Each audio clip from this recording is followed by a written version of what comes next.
Hi there, Sanbonani Molweni. Welcome to Fix Channel here. Please subscribe before the end of the video.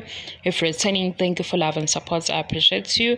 Le video ingo Sbu Buthelezi abanye bamazi lapha Ukhozi FM kuvelile ukuthi uxoshiwe ngezathu ezithile nayo ke wabuzwa ngaleyo ndaba wangaphumela obala lana ke ubeka i-checkpoint kukhulunywa ngani Abombuso investment la bekuyinkampani erejistwe uyena nabanye ngicabanga ukuthi naye uye kodwa obe-advertiser le company kuKhozi FM usebenzise uKhozi FM ukuze athole abantu abazo-investa futhi aphinde abasize nge-poultry chicken farm. So kuvelile ukuthi abantu lana bebelalela Ukhozi bethemba futhi uSbu Buthelezi njengomsakazi weKhozi FM baphinde futhi bathemba Ukhozi ngoba kuyisiteshi esikhulu ukuthi le radio station uma ivumele into efana nale okusho ukuthi into yangempela.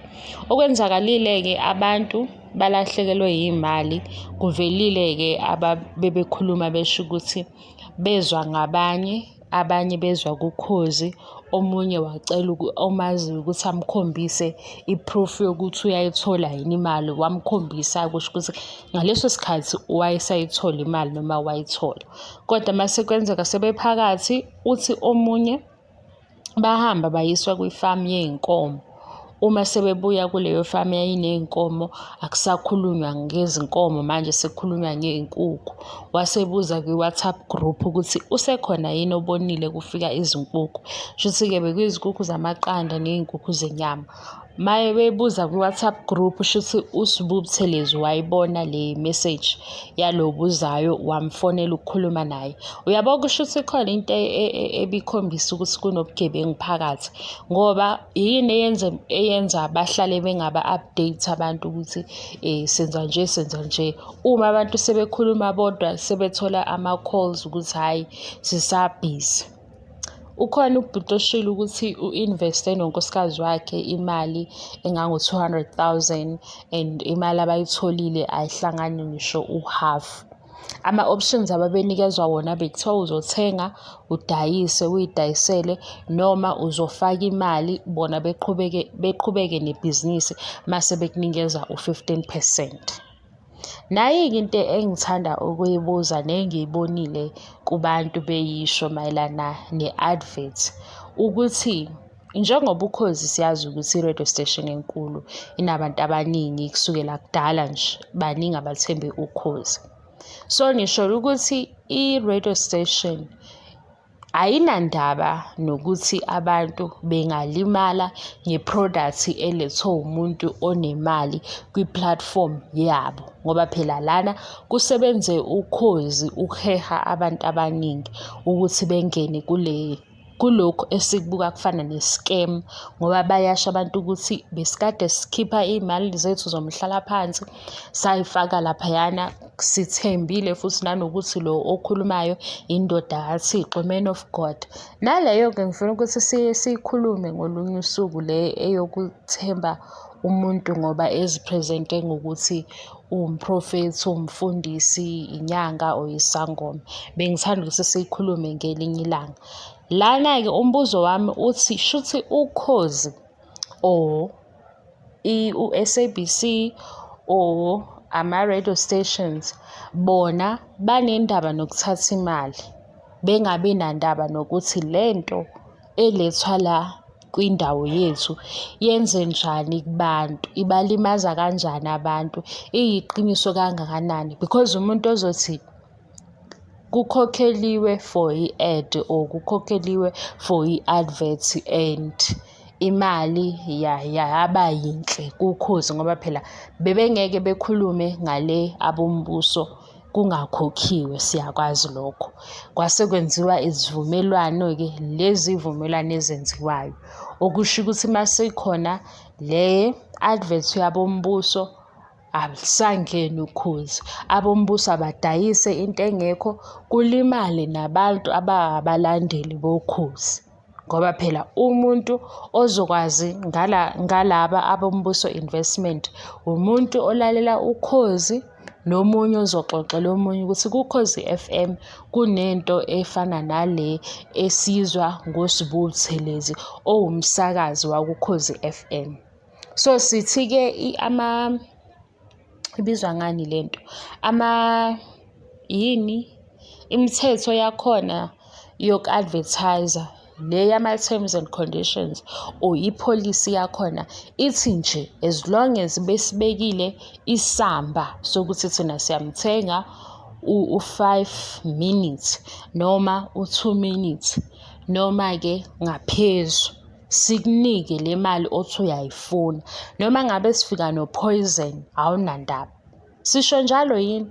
Ngoba phela ngiyazi ukuthi nizongichazela and niyayazi-ke nina ngale ndlela leyo yokuyifunda ukuthi ihamba kanjani nangendlela yebhizinisi, ngoba kuyashiwo ukuthi vele uKhozi alihlangene nale nkampani, kodwa le nkampani ifike kwi-platform yoKhozi FM yasisicela nisifake sikhulume ngalokhu, sinika le mali. Mase sikhulume ngalokhu, sikhuluma nabantu benu. Phela abantu bekhuluma kuKhozi FM bakhuluma nabalaleli boKhozi.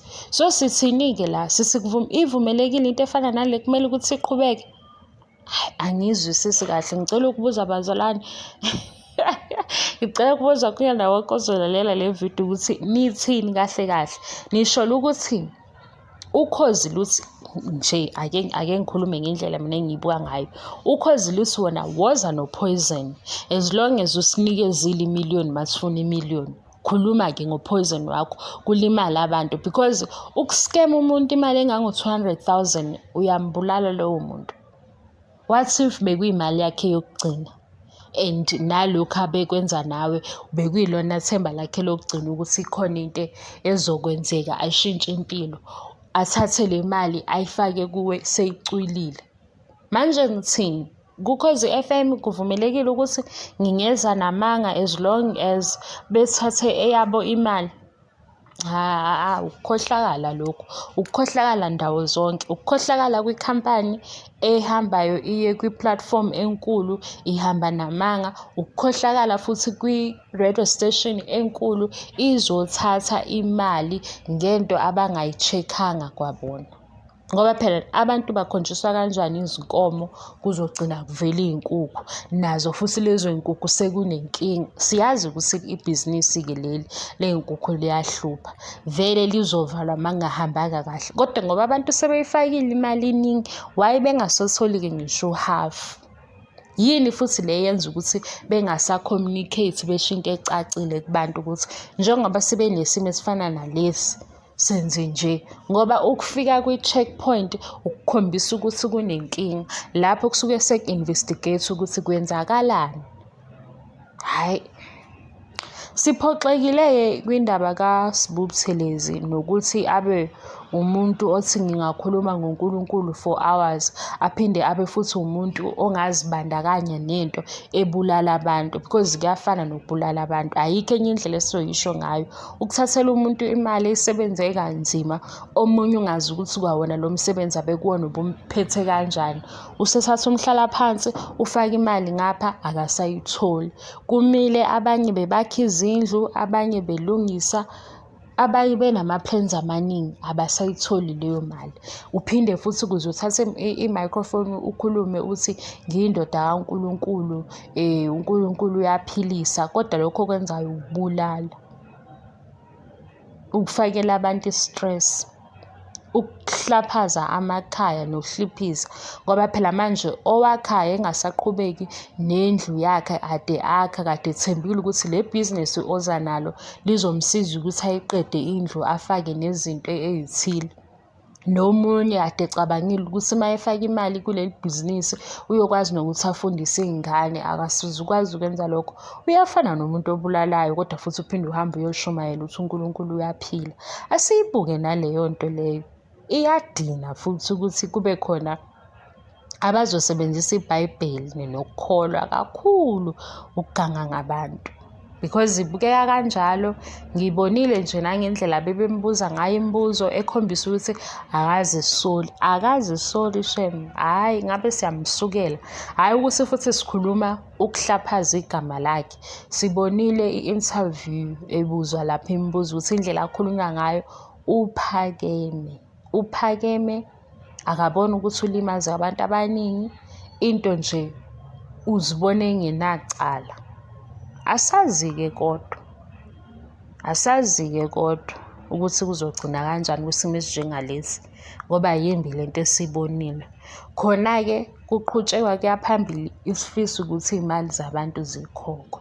Azikhokhwe iy'mali zabantu, bebey'zamela nabo bezwa ukuthi kunethuba elifana naleli, balithemba ngenxa yokhozi. Besicela-ke ukuthi iy'mali zabantu zibuye, ilandele le ndaba. Okungenani-ke abaye ejele-ke. Ikhampani le ayivalwe beboshwe abantu bakhona uma bengafuni phela ukukhokha imali yabantu, ngoba abantu uma beyikhiphile imali okusho ukuthi-ke awubuye-ke noma uhafu. Hawu, 200,000. Hawu, ngeke bakwethu. Hawu, cha, singalifuna nezulu lika-R5. Leli izulu la-R5 esihlele sizwa kuthiwa kunezulu lika-R5 singalifuna. Ubani ongakusola? Hawu, cha, mina ngiy'gqugquzela izinto ezimbi, kodwa nje umuntu angakuthathela 200,000 uzowuthathaphi? Ajike ehambe eyochoma lapha esenikezwe ithuba lokuthi akachaze kahle ukuthi kwenzakaleni. Uyachoma, akakhombisi nokukhathazeka, azenzise-ke noma akhale-ke simane sithi simbone kade sekhala kusho ukuthi naye ukhathazekile. Mase kuthiwa angithandaziseni bazalwane, nabo abantu befuna ukungidubula. Sasingekho thina sasingekho. Asasingekho Nkosi yami, sasingekho. Hawu, kumenyezelwa kuthiwa abantu abeze nawo amathuba bazoshintsha iy'mpilo zabo, bagijime abantu ney'mali zabo zokugcina behambe beyo-withdraw imali le ade bethi bayehleli phezu kwazo. Mase sekuqhamuka izinto ezithile sekuthiwa asithandazeni hhayi, asikahleni ukudlala nangoNkulunkulu. Angivumi nje, asingadlali ngoNkulunkulu. Abantu abalenzi iqiniso ukuze nawe ungalandelwa izinto ezimbi. Izinto ezimbi ezinye ziyakulandela ngoba uyazidonsa ngezenzo zakho. Mase niyazifaka-ke senithi bazalwane. Mina-ke nje endaweni enjengaleyo angisiyo umzalwane. Thank you, ngiyaxolisa. Le nto iyangidina le ndaba, ingikhuphukelisa ngomoya. Ngibona abantu bexakekile laphaya, besho ukuthi kudala sizama ukukhuluma, sisenda ama-message, akusaphendulwe muntu, noma sifona akusaphenduli umuntu. Kanti kuyoba nini? Kufike kukhalwe kuthiwa badlala ngathi obani nobani, abanye bokufika nalaba-ke abayithi impela sebedlala ngabo-ke abantu. Basebenzisa ukuthi abantu babathembile, begange-ke.